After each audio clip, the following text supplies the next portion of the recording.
Para nadie es un secreto que después de la conquista de México, muchos indígenas se convirtieron en esclavos de los españoles, porque en aquellos tiempos de 1500 por allá, eso era considerado como algo normal, tener esclavos. Generalmente en Europa, cuando se conquistaba un territorio, los vencidos servían a los ganadores. Digamos que eso era esclavitud también. Y en México, por supuesto, pues no fue la excepción. Pero cuando los españoles llegaron a México, ya traían con ellos algunos esclavos africanos, a los que, por supuesto, no trataban muy bien, que digamos. Como ya lo hemos platicado en otras leyendas, estos africanos eran arrancados de su tierra y de su familia de las maneras más inhumanas que se puedan imaginar. Pero no siempre sabían los que se los llevaban quiénes eran esos esclavos. Y muchos de esos esclavos eran personas muy poderosas o lo que podríamos llamar personas de poder dentro de sus tribus. Y cuando llegaron como esclavos a otras tierras, para no llevarse con ellos su conocimiento, muchas veces lo pasaban a sus descendientes, pero muchos de ellos no tenían que transmitir propiamente ese conocimiento. Lo mezclaron con la religión católica y así fue como nacieron cosas como el vudú o la santería.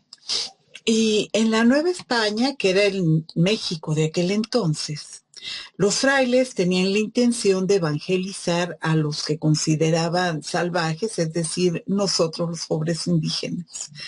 Pero veían tanto maltrato de parte de los españoles a los esclavos que no tardaron en pedirle al Papa que interviniera para que se acabara la esclavitud. Por supuesto que el Papa suprimió la esclavitud en España y en la Nueva España para los indígenas. No así muchos de los africanos que trabajaban sin parar en las fincas españolas, pues también siguieron de esclavos, aunque no se crean que terminó para los indígenas. Muchos indígenas mexicanos seguían trabajando de sol a sol para los españoles. Pero sin duda la raza negra y el pueblo africano fue uno de los más golpeados durante la época de la esclavitud. Esta gente sufrió tanto que ustedes ni siquiera se lo podrían imaginar, mis angelitos. Eran transportados en formas tan inhumanas, tan terribles, y se cuenta, mis angelitos, que a estos barcos, cuando iban a acercarse a uno de los puertos, tenían un olor tan fuerte y desagradable que desde mucho antes de que apareciera el barco en el horizonte, ya se sabía que venían estos barcos. El olor, por supuesto, era el desaseo. Muchos de ellos morían dentro de sus jaulas y pues los viajes en aquel entonces no eran de un día ni de dos. El cadáver se quedaba con otros esclavos dentro de las jaulas. A esto hay que sumarle las heridas que sufrían cuando eran atrapados o cazados, porque no hay una mejor palabra que eso, porque era lo que hacían con ellos. Muchas de esas heridas se infectaban y pues ya podrán imaginarse. A esto habría que sumarle otro tipo de cosas, de secreciones humanas, etcétera, etcétera. El punto es que el olor era terrible y eso era antes de llegar al puerto. Ahora imagínense lo que era viajar durante días y semanas en esas condiciones, todo para llegar al lugar, para ser vendidos con un futuro incierto, que no sabían qué les iba a pasar o cómo los iban a tratar, porque esa gente era utilizada como esclavo contra su voluntad. Y bueno, cuando hablamos de africanos en México, es imposible no hablar de Veracruz, mis angelitos.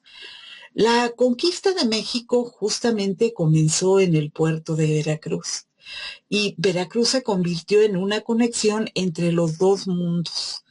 Pero no solo eso, también ahí hubo un gran mestizaje, no solamente entre españoles y los indígenas de aquel entonces, sino también el fruto de los amores que hubo entre indígenas y la gente de color que llegaba en esos barcos. Y bueno, mis angelitos, en esa tierra de Veracruz muchas leyendas se contaron. Son tantas que yo creo que me podría quedar con ustedes aquí semanas si no termino. Pero la que les voy a contar el día de hoy los va a dejar muy pensativos.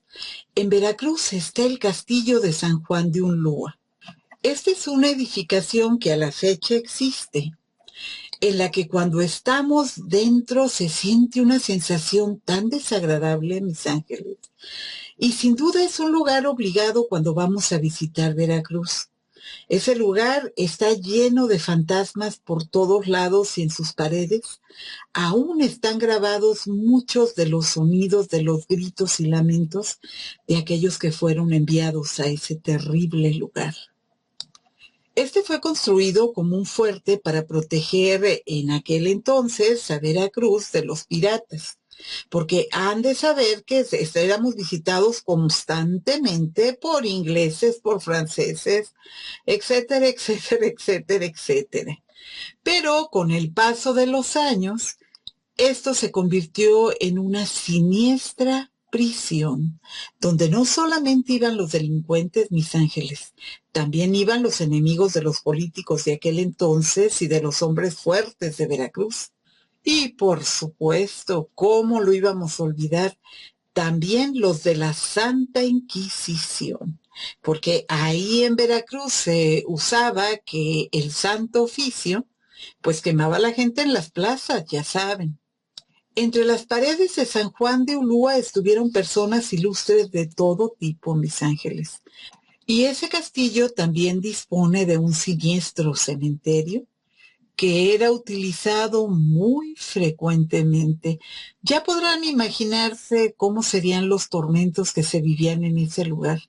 El que entraba a San Juan de Ulúa difícilmente salía. Pero se cuenta que muchas de estas personas, cuando eran visitadas por sus familiares, resultaba que simple y sencillamente ya habían perdido la razón. Esto, por supuesto, provocado por los tratos crueles y carentes de toda humanidad que tenían los soldados para con las personas que estaban presas entre las paredes de ese terrible castillo de San Juan de Ulúa. Pero bueno, mis angelitos, hoy nuestra leyenda se va a tratar de uno de los huéspedes de San Juan de Ulúa. Una mujer que fue apodada en muchas leyendas que se cuentan de manera muy diversa como la mulata de Córdoba. Y esta noche la abuela les va a dar su versión de esa historia. Así que váyanse por sus galletas, mis angelitos, que aquí los espera la abuela para comenzar nuestra noche de leyenda.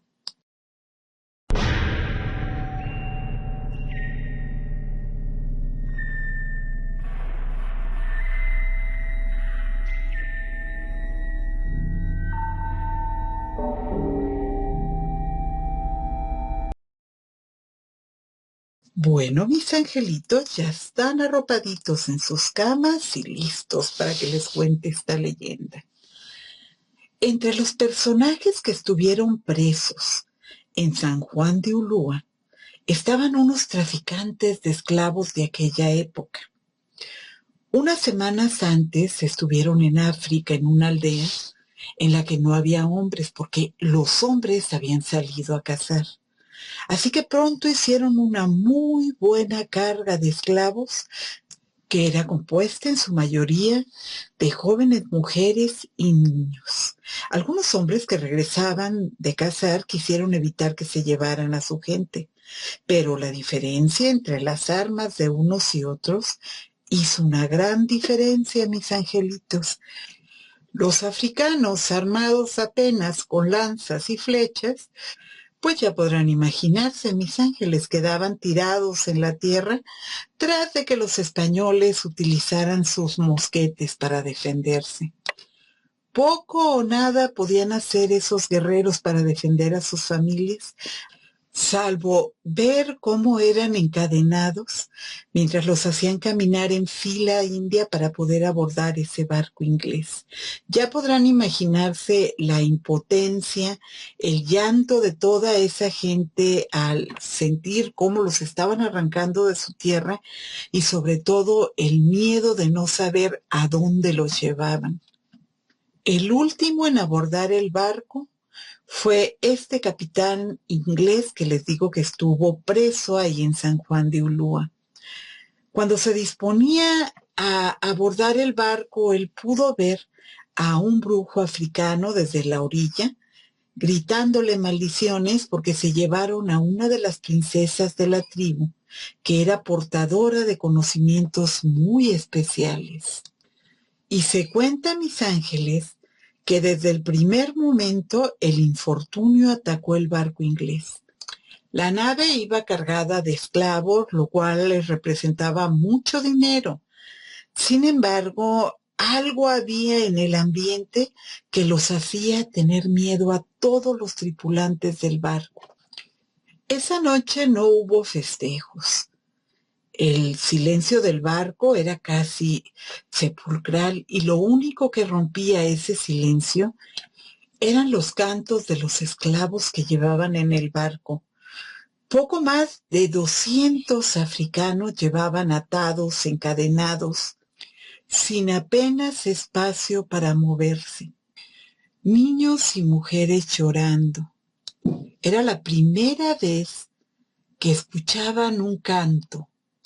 A los gritos y a los llantos estaban muy acostumbrados, pero a tanto silencio y que solamente los cantos de estos esclavos rompieran el silencio, a eso no estaban acostumbrados. Y por alguna extraña razón, estos cantos hacían que se erizara la piel del más valiente del barco. El capitán pidió que alguien bajara a callarlos, pero por alguna extraña razón todos se negaron a bajar.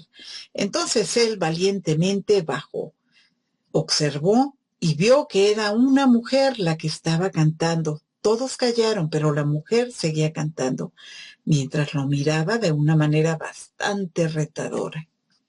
Se acercó a la mujer y le preguntó por qué cantaba, pero ella no entendió una sola palabra y por supuesto él tampoco entendió la maldición que ella le estaba lanzando.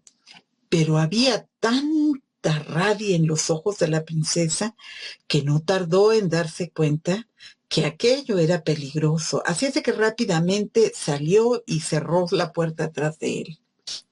Algo no está bien con esta carga, le dijo a uno de sus compañeros. No me gusta este cargamento, algo hay con este cargamento. La mujer que cantaba no derramó una lágrima, no trató de soltarse. Me da miedo esa mujer.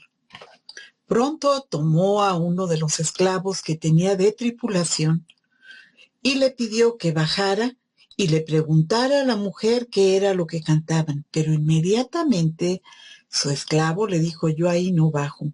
¿Por qué no? Porque lo que ella le dijo, señor, fue una maldición.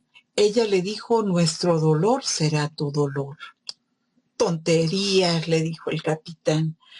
Dime qué es lo que están cantando, le dijo el capitán muy enojado a su esclavo. Y su esclavo le volvió a repetir. Le están repitiendo una y otra vez lo que ya le dije, señor. Es una maldición. Le están maldiciendo. El capitán, después de mirar fijamente al esclavo, soltó una sonora carcajada y le dijo: pamplinas, tonterías.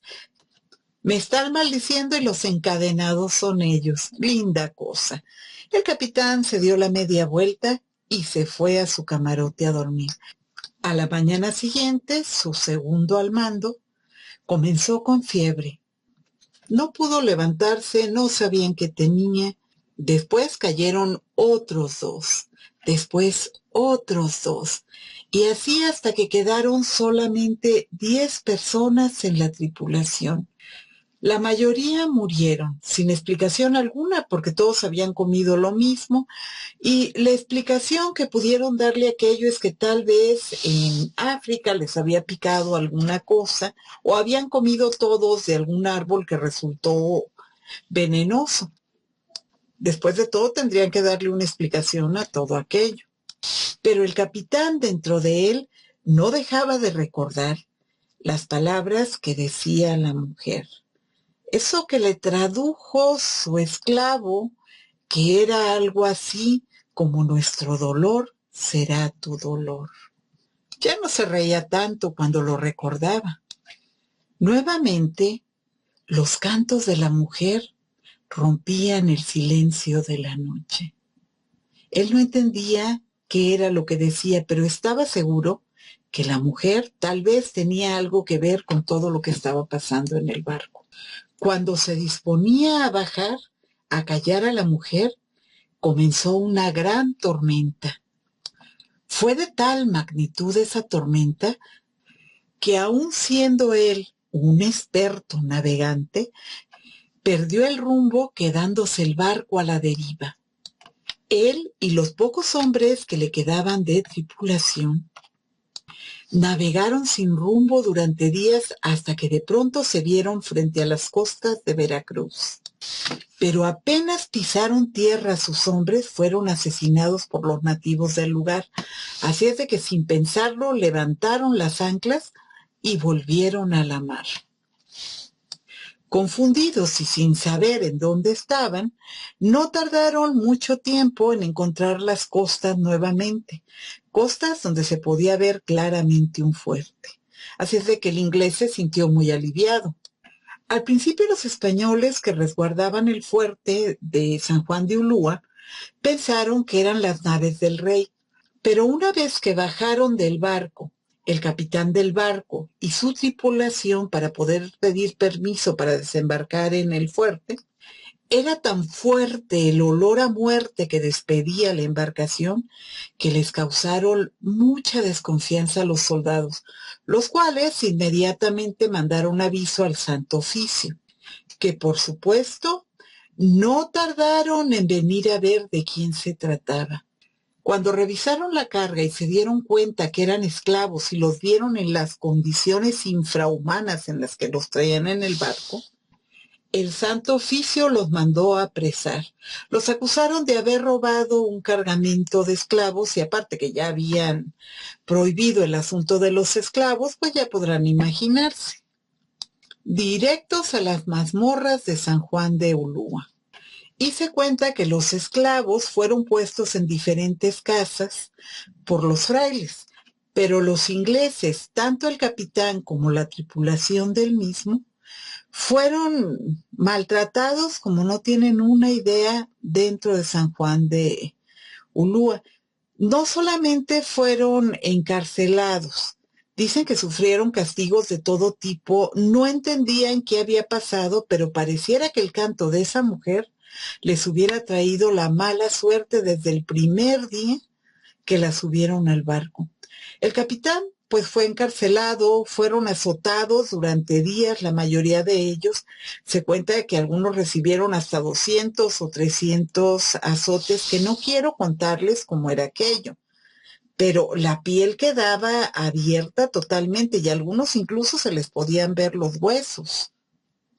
Y dentro de San Juan de Ulúa muchas veces la curación era poner sal o vinagre.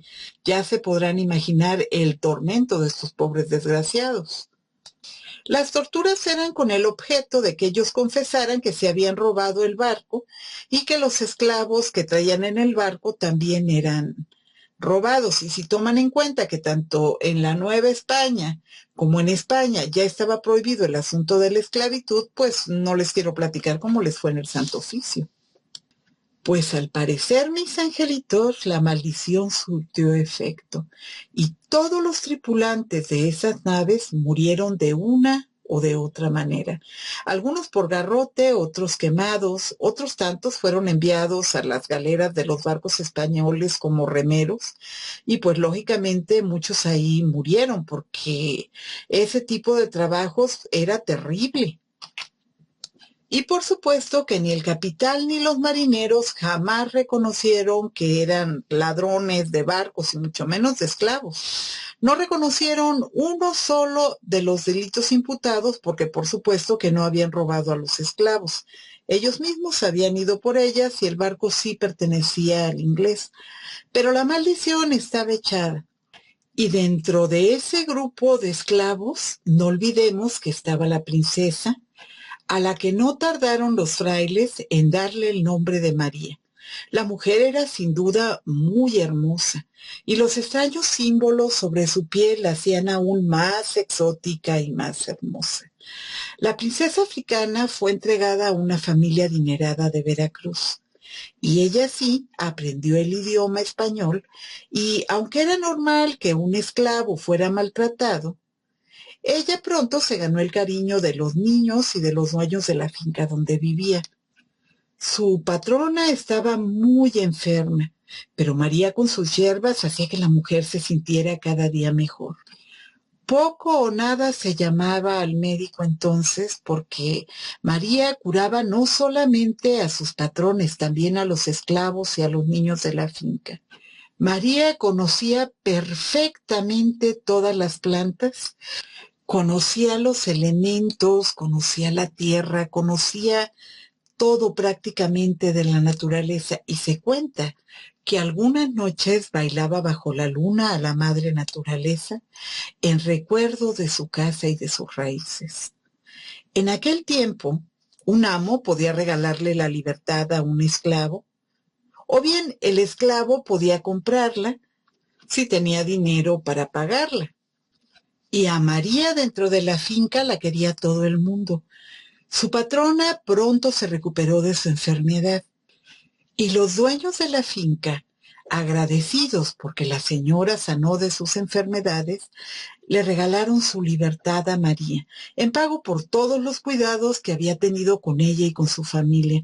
El amo de la finca le regaló algo de dinero para que pudiera iniciar en otro lugar. Ella no quería quedarse allí, quería regresar a casa, pero sus amos le dijeron que si lo lograba, lo más seguro es que la volverían a atrapar y la volverían a vender. Y pues la historia volvería a repetirse. Así que su amo, recordando que tenía unas tierras en Córdoba, Veracruz, se las regaló a María. Era una pequeña parcela donde había una cabaña en la que había que trabajar mucho, pero era tanto el agradecimiento de los dueños de la finca que no dudaron en darle los papeles del lugar. María no tardó en desplazarse hasta Córdoba, Veracruz. El lugar, aunque cercano a Córdoba, estaba un poquito alejado de todo, pero María quería estar sola. Estaba cansada del acoso de los capataces y de los hombres que la rodeaban, porque se cuenta que su piel no era tan oscura, que parecía más bien una mulata, con unos enormes ojos verdes y una piel que parecía hecha de satín color canela, labios rojos, dientes tan blancos como perlas, con una cabellera negra, abundante, rizada, que hacían que María sobresaliera en cualquier lugar donde estuviera. Pronto comenzó a ir a Córdoba a comprar la comida y algunos animalitos. La gente de Córdoba en ese entonces la miraba con desconfianza porque nadie sabía de dónde había salido. Simplemente un día la vieron por ahí. No tenía hombre, no tenía amo, no tenía familia. Y eso no era algo normal en esos tiempos donde las mujeres necesitaban tener un hombre en casa para que les protegiera y sobre todo para que les diera respeto. Porque han de saber que en ese entonces la sociedad de Córdoba, Veracruz, pues era machista al 100%, era una sociedad que gobernaban y manejaban los hombres. Se contaba que los hombres del lugar que tenían malas intenciones, por más que buscaban la parcela, jamás la encontraban. Y otros tantos decían que cuando la encontraban por ahí caminaba ella con jaguares y otros animales que parecía que la entendían. Era como si ella pudiera hablar con los animales. Un día María regresaba a casa y en la orilla del río vio que estaban unas mujeres. Una de ellas, al parecer, estaba tratando de tener un bebé y estaba en pleno trabajo de parto. Se acercó a ver si podía ayudar, pero las indígenas desconfiadas la corrieron del lugar. Pero María se quedó sentada a lo lejos observando lo que pasaba. Al parecer se estaba dificultando la labor de parto. La mujer estaba bastante mal. Y se veía como una de las mujeres lloraba mucho. Al parecer era la madre de la muchacha. María volvió en ese momento a acercarse y les pidió que la dejaran que les ayudara. Las indígenas aceptaron. María rápidamente comenzó a tocar el vientre de la mujer y casi milagrosamente nació el bebé sano y fuerte. La jovencita ya la habían tratado de ayudar esas dos parteras que estaban con ellas, que efectivamente una de ellas era la madre, pero no tuvieron éxito alguno. Y María, de alguna manera, había ayudado a que naciera ese bebé sin problemas.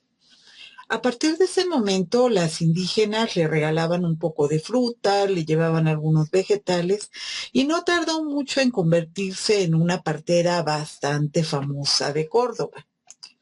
Otro día, un hombre en el mercado cayó desmayado. Y mientras que la mujer del hombre gritaba pidiendo ayuda, María dejó su canasta y se inclinó para ayudar al hombre que había caído al piso, con un fuerte dolor en el pecho. El hombre, después de que María lo tocó por unos momentos, se levantó maravillado sin dolor alguno. Poco a poco se fue corriendo la voz del don de María. Y aunque ella no cobraba por ayudar a la gente, pues la gente comenzó a regalarle fruta, granos, carne, pescado. Nadie podía acercarse a su casa, pero de alguna manera ella aparecía cuando alguien la necesitaba, como si fuera un ángel que iba en auxilio de las personas necesitadas. María era sencillamente hermosa, aun sin los caros vestidos de seda y los elegantes sombreros de la época. Sin embargo, María arrancaba los suspiros de los hombres aún sin intención, porque María ni siquiera miraba a ninguno, ¿eh? María siempre iba viendo al piso para evitar precisamente problemas con otras mujeres. Pero esto, por supuesto, que no sirvió de nada, porque pronto algunas de estas mujeres envidiosas comenzaron a correr el rumor de que María era una bruja que tenía pacto con el mismísimo demonio. Sin embargo, esto no era cierto. María sanaba sin pedir absolutamente nada a cambio. Ahora sí que María hacía un bien y a cambio estaba recibiendo un mal. Un mal que estas mujeres le estaban haciendo por el simple hecho de envidiar su belleza. Pues estas mujeres, mis angelitos, no tardaron mucho tiempo en hacerse una para empezar a esparcir muchísimos chismes e intrigas, ¿eh? Corrieron por la calle todo tipo de injurias y calumnias referentes a María. Y por supuesto, pronto el Santo Oficio le pidió a don Manuel Velázquez, que era un joven abogado que trabajaba en el Santo Oficio, que visitara a esta mujer de la que se decía que tenía dones mágicos y con hierbas y cantos estaba curando males y eso pues tenía que ser del diablo. Don Manuel, por supuesto, que fue a buscar a María a la parcela donde le dijeron que vivía. Sin embargo, por más que buscaron la parcela, nunca la encontró. Con lo único que se topó y le sacaron varios sustos fueron con algunos felinos salvajes que estaban trepados en los árboles de la propiedad, pero nada que encontraron ni a María ni a la cabaña. Él sabía que era el lugar, él sabía que ahí vivía María, porque esas eran las tierras, pero de la cabaña y de María, nada. Una mañana, mientras tomaba un café en la plaza, su hombre de confianza le dijo: licenciado, licenciado, mire, ahí viene la mulata que cura. Cuando don Manuel Vázquez la vio, se quedó sin habla.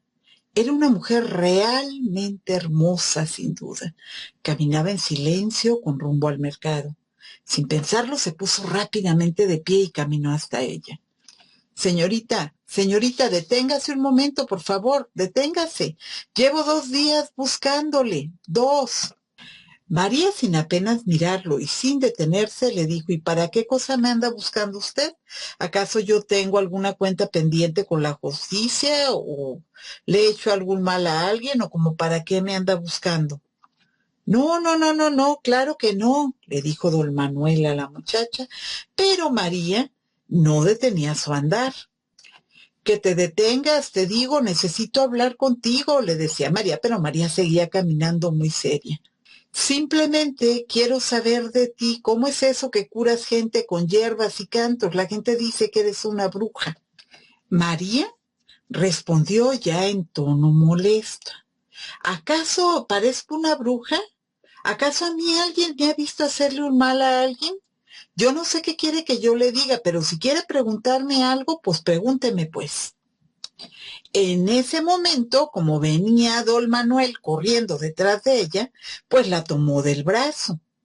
No con el afán de lastimarla, más bien lo que él intentaba era detenerla.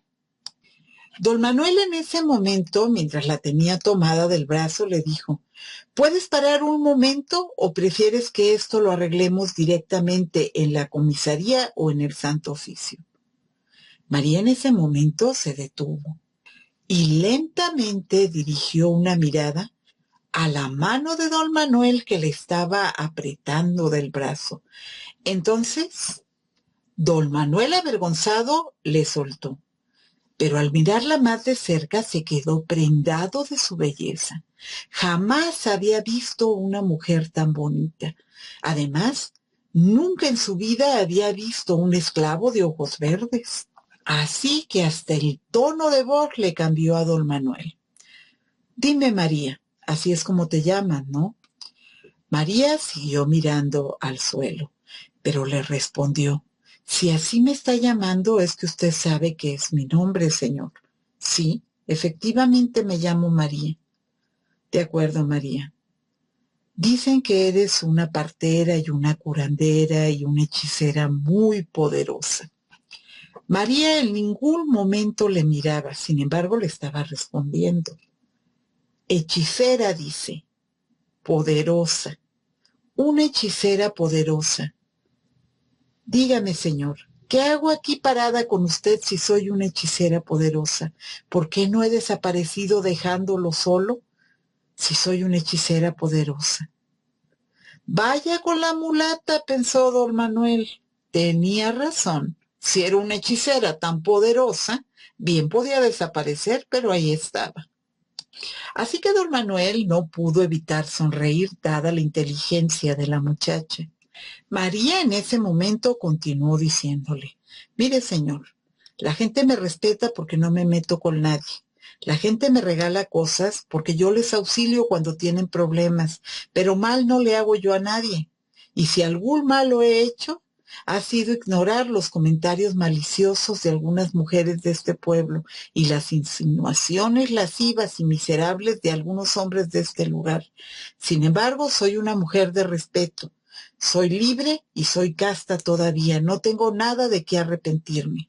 En ese momento, don Manuel le preguntó: María, ¿y eres católica? Por supuesto que don Manuel estaba esperando un no como respuesta, pero María le contestó: tengo el nombre que me pusieron los frailes y aprendí sus oraciones. Sí, sí, sí, eso yo puedo verlo con tu nombre, María, pero no fue eso lo que te pregunté, no me estás respondiendo mi pregunta. Te estoy preguntando si eres católica. No te he visto jamás en la iglesia. Y eso, pues, comienza ya a despertar rumores en el Santo Oficio. Eres libre, tienes una casa, tienes tierras, tienes animales. Nadie sabe de dónde saliste o cómo fue que adquiriste todo eso. Se dice que tu casa desaparece. Y bueno, María, yo mismo estuve buscando tu casa 2 días y no encontré la casa y mucho menos di contigo. María continuaba sin mirarlo a los ojos. Con la mirada en el piso respondía, pero no le miró a la cara una sola vez durante toda la conversación. Mire, señor, le contestó María, si mi casa no encuentran es porque malas intenciones llevan. Mi casa no la puedo esconder, ni mis animales, porque tampoco es que meta todo debajo de la tierra cada que salgo de mi casa.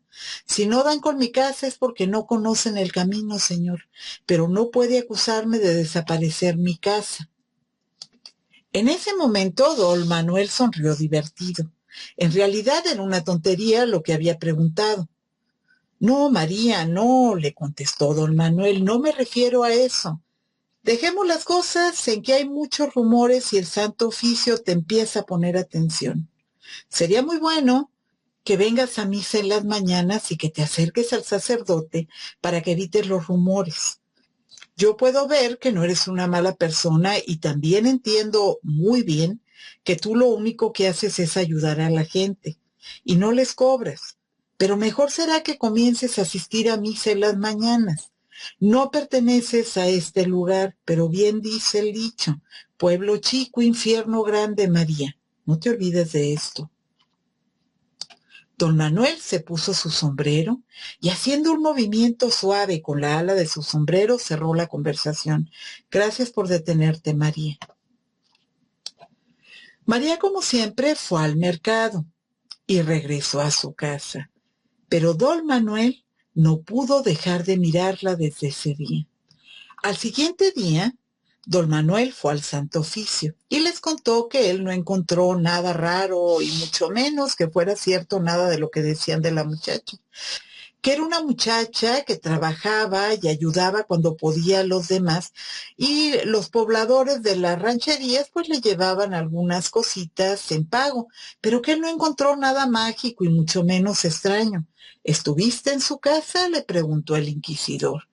Y ahí don Manuel mintió. Sí, yo no vi ni siquiera flores, nada colgado afuera de su casa. Lo que vi fue una cabaña normal, limpia, y no vi nada raro y mucho menos cosas que hicieran parecer que la joven sea una bruja.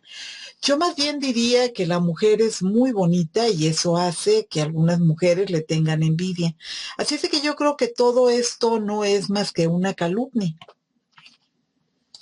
Sin embargo, el sacerdote no tardó en preguntarle, bueno, ¿y por qué no la veo jamás por la iglesia? Si no tiene nada de endemoniada, ¿por qué no asiste a la iglesia como todas las mujeres en las mañanas? Ahí don Manuel volvió a mentir y le dijo, si no asiste a misa por la mañana es porque vive muy lejos. Y aparte de eso, le da vergüenza porque ella no tiene ropa bonita y ella me dijo a mí que la gente va muy arreglada a la iglesia. Pero ella reza desde su casa y cada que pasa por la iglesia yo la he visto santiguarse. Don Manuel habló con tanta seguridad y fue tan convincente que en ese momento el Santo Oficio la dejó tranquila. Pero pronto un nuevo enemigo tendría María. El médico del pueblo se sentía insultado de que el pueblo comenzara a preferir a una curandera que a él que había ido a una universidad. Así que no tardó en acudir al Santo Oficio diciendo que esa mujer curaba males que eran imposibles de curar y que lo hacía con medicina que sacaba de algún pacto diabólico, porque no había manera de curar las enfermedades que ella curaba. Y el Santo Oficio volvió a pedirle a don Manuel Vázquez que mandara por María para que pudieran hablar con ella. Para esos entonces, don Manuel Vázquez ya era amigo de María. Cada mañana, cuando ella acudía al mercado, él le salía al paso y platicaban un poquito. Después de lo del médico, don Manuel, convencido de que estaba enamorado de María, decidió que le pediría matrimonio. Él era de noble cuna y estando casada con él, pues nadie podría meterse con ella, ya que ellos eran muy influyentes dentro del pueblo. Así que esa mañana le salió al paso a María y le dijo, María, necesitas casarte. La sociedad de Córdoba es una sociedad donde la autoridad masculina es importante. Y una muchacha bonita como tú viviendo sola en la selva, pues estás expuesta a que cualquiera se quiera aprovechar de ti, a que cualquiera te quiera lastimar o calumniar. María, ¿por qué no te casas conmigo? María en ese momento por primera vez lo miró a los ojos y le dijo: tu corazón, don Manuel, es bueno y quieres mi bien, pero no puedo casarme si no es con uno de mi raza. Fui traída a tu mundo por la fuerza y mucho daño ya me hicieron. Y un día me montaré en un navío y voy a regresar a mi casa con mi gente. Se puso la manta en la cabeza y se alejó, dejando rodar algunas lágrimas por su rostro. María podía presentir que algo malo iba a suceder. A ella, por supuesto, don Manuel no le disgustaba.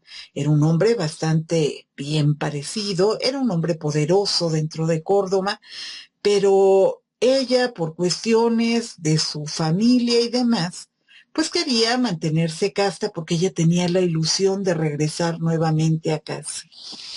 Pronto llegó a Córdoba, Veracruz, un nuevo inquisidor del Santo Oficio. La vio pasar por la calle de la plaza y, cautivado por su belleza, ordenó que la llevaran ante él. Cuando María estuvo ante él, él comenzó a hacerle insinuaciones, a las cuales, por supuesto, María se negó. Y este hombre, acostumbrado a abusar de los indígenas y de las mulatas, pues no dudó en quererla abusar, pero María se defendió y logró salir corriendo del lugar, quedando un poquito maltrecho el inquisidor, y esto no se lo iba a perdonar, por supuesto. Este hombre malvado, ofendido, inventó una historia de demonios, duendes que corrían alrededor de María, y entonces se inició una cacería en contra de la muchacha. La reclamó el Santo Oficio y dijo que tenía que ser juzgada porque tenía un pacto con el demonio. El hombre malvado dijo que era el demonio el que curaba, no María, porque ella tenía un pacto con el diablo. Dijo que María lo había atacado no por quererla abusar, sino porque se negó a besar la cruz y ella renegaba de Dios. Cuando le preguntaron por qué decía que él podía probar que ella era una bruja, el hombre malvado dijo que ella había hecho arder una cruz y no había duda alguna de que era una bruja que debía de ser juzgada. En ese momento entró uno de los sirvientes con una cruz de madera quemada. Don Manuel Vázquez trató de protegerla sin lograrlo. Incluso pensó en huir con ella, pero pronto vio pasar una carreta y dentro de una jaula María apenas si lo miró. Iba sentado dentro de la jaula con la cabeza sobre las rodillas. Él sabía que el inquisidor había mentido porque conocía muy bien a María, pero poco o nada podía hacer por ella. La muchacha fue llevada a San Juan de Ulúa. En ese lugar a María se le torturó, se le ultrajó. Apenas si comía esperando que llegara la fecha de su juicio. Juicio en el que, por supuesto, iban a dictaminar que tenía que ser quemada. Don Manuel Vázquez, enamorado de la mulata, encontró la manera de sobornar a los guardias para que le permitieran verle. Cuando estuvo delante de la reja de su celda, no pudo evitar llorar. María lucía sucia, despeinada, muy delgada y con huellas visibles de tortura y golpes en su rostro y en el cuello. ¿Cómo estás, María?, le dijo don Manuel, apenas pudiendo articular palabra. Te han lastimado y yo te he fallado, no he podido hacer nada y mira que he tratado de sacarte de este maldito lugar. María se acercó a la reja y le dijo: don Manuel, yo sé que has tratado, pero no se preocupe por mí, porque yo no me he de quedar aquí. Don Manuel pronto se dio cuenta que había algo extraño entre los guardias que estaban custodiando a María. Ninguno se quería acercar demasiado. Incluso el que estaba detrás de él, cuidando que hablaba con María, mantenía una distancia considerable. Y se contaba que cuando la mulata cantaba, pasaban cosas desagradables dentro de San Juan de Ulúa. Los celadores le tomaron miedo y respeto porque por alguna extraña razón todos sus verdugos morían de maneras extrañas. y se murmuraba que María había curado a algunos presos y a algunos soldados que estaban heridos. Como lo hacía, nadie lo sabía. Tenía el don de la curación, era así de sencillo. Eran muchos los comentarios que se hacían de María en San Juan de Ulúa, pero lo que le dio más fuerza a todas las acusaciones en contra de María fue que al siguiente día de que mandaron apresar a María, encontraron muerto en su cama con cara de terror al hombre que la acusó de bruja y la mandó a San Juan de Ulúa. María se quedó mirando por unos momentos a don Manuel. Se acercó hasta la reja y le dijo: Don Manuel, muchas gracias por preocuparse por mí. Pensé que jamás volvería yo a ver una cara amiga. ¿Cómo crees, María, que no vendría a verte? ¿Cómo crees? No me habían dejado entrar, pero aquí estoy. En este momento veré que te traigan agua para que te laves y algo de comer. No entiendo, María, qué cosa pudo haber pasado. Es como si de repente todo el mundo conspirara contra ti, porque aún aquí encerrada, de muchas muertes te están culpando y no tengo forma alguna de sacarte de este lugar. María veía conmovida cómo de los ojos de don Manuel rodaban lágrimas de impotencia y dolor al mirarla en tales circunstancias. Ella apretó sus dedos contra los de él en medio de los barrotes de metal y le dijo con una leve sonrisa que apenas si podía dibujar en sus labios: No llore por mí, don Manuel. Yo regresaré a mi casa con los míos muy pronto. Solo quiere pedirle que me traiga, por favor, un pedazo de tiza o un pedazo de carbón. Es todo lo que yo le pido. Don Manuel no entendía aquella petición. Sin embargo, pensando que pronto sería juzgada y quemada como bruja, le dijo que lo diera por hecho y que le llevaría el carbón, las tizas y todo lo que le pidiera. A la mañana siguiente, muy temprano, apareció don Manuel con las tizas y algo de comida y ropa limpia. Él estaba tan enamorado de María y le dijo que estaría a su lado hasta el último momento.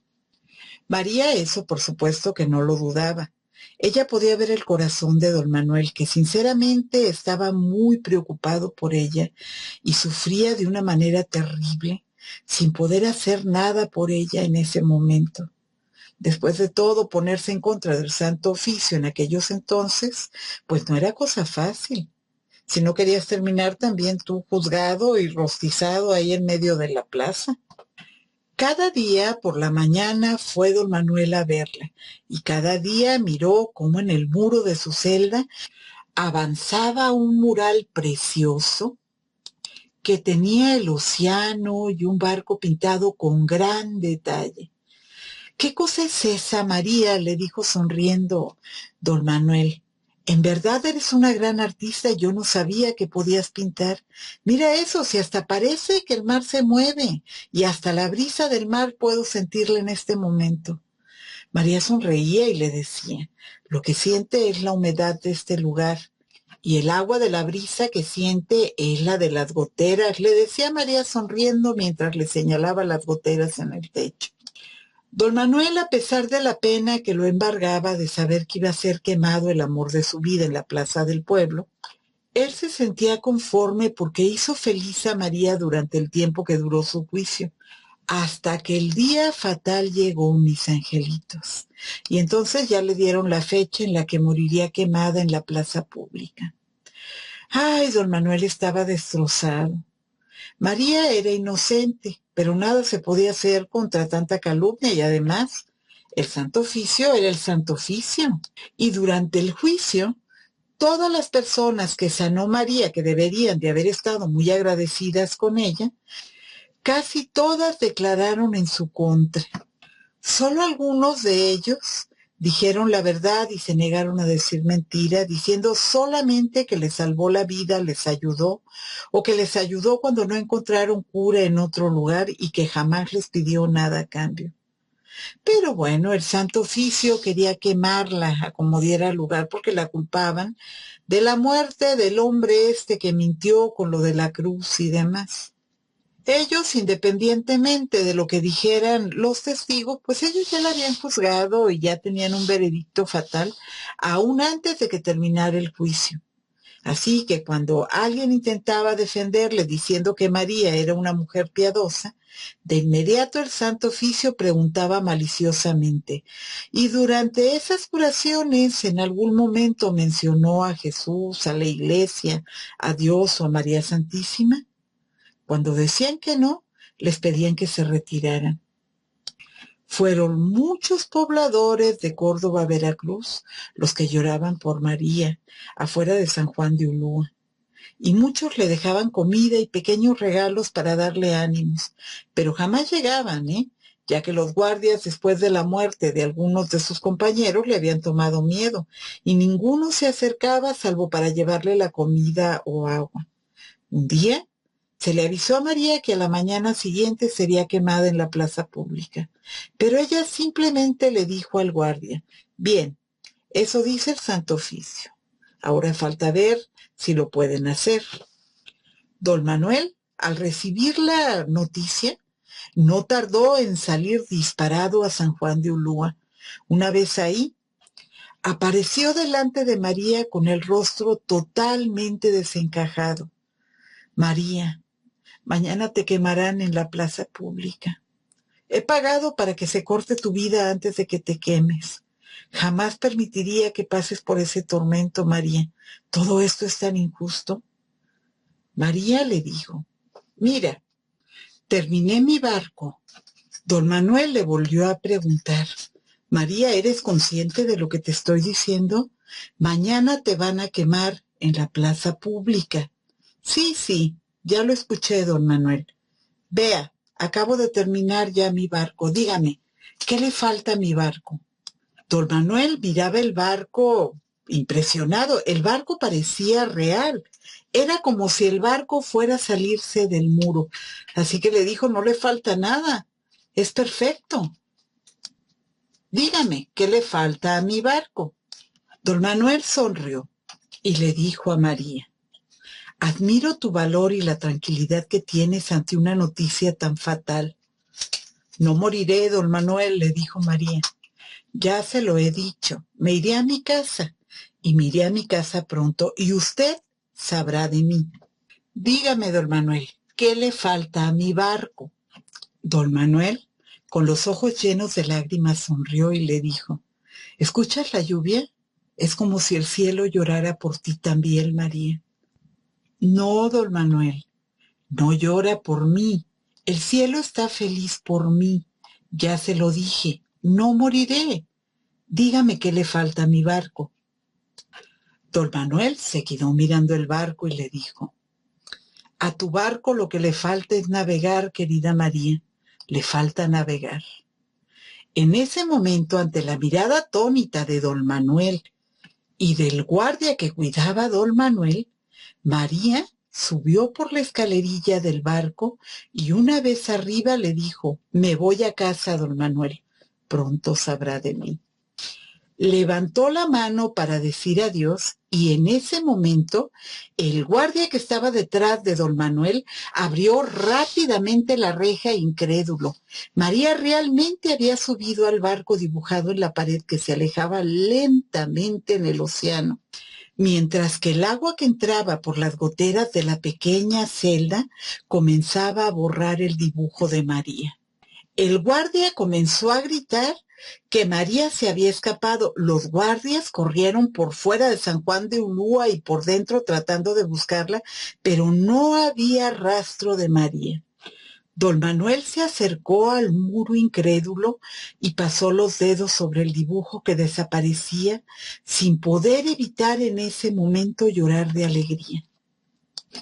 No estaba seguro si era Dios o el mismísimo demonio quien había hecho posible esa magia, pero pensaba, bendito milagro que salvó la vida de mi María. No se pudo culpar a don Manuel, por supuesto, porque había testigos ese día de que la celda estaba cerrada y era imposible que él hubiera abierto, porque había un guardia con él que estuvo presente todo el tiempo y por supuesto declaró lo que vio y por más difícil que fue creer aquello, lo tuvieron que aceptar. Esto corrió como pólvora por el pueblo y todos los que declararon con mentiras en contra de María que lo único que hizo fue ayudarle sin esperar nada a cambio, pronto fueron víctimas nuevamente de las enfermedades que sanó María. De don Manuel se cuenta que un día recibió una carta de África, vendió todo cuanto tenía y partió de Córdoba. Nunca nadie volvió a saber de don Manuel. Muchos decían que fue a encontrarse con María, que se casó con ella y formaron una familia lejos de su tierra, pero muy cerca de su amor. Porque María, después de haber sido ultrajada dentro de San Juan de Ulúa, pues no podía seguir siendo cualquier cosa que haya podido ser, que se suponía que tenía que casarse con alguien más de su tribu. Otros dicen que por ayudar a María, el mismísimo demonio se llevó a don Manuel sin dejar rastro. Pero entre los negros de Córdoba, Veracruz, se decía que María era una princesa que conocía la magia de sus ancestros. Y fueron ellos, con la ayuda de sus dioses africanos, quienes la pusieron a salvo de la injusticia de esos hombres malvados.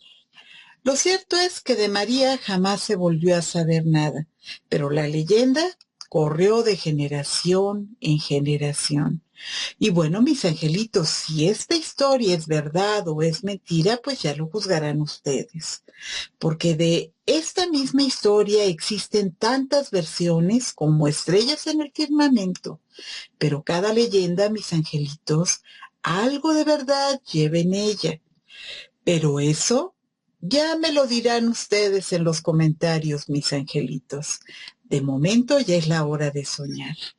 Espero que esta historia les gustó y sobre todo que esta historia los invite a soñar un poquito con el amor, que no está peleada con la magia y con la justicia tampoco, porque esta siempre es más grande que la maldad. Pero bueno, mis angelitos, yo soy Gina Mateos y esta noche no les diré que no tengan miedo de apagar la luz. Solo les dejo un besito de buenas noches. Muchas gracias por escucharme, mis angelitos, que pasen un maravilloso domingo. Los quiere su abuela virtual.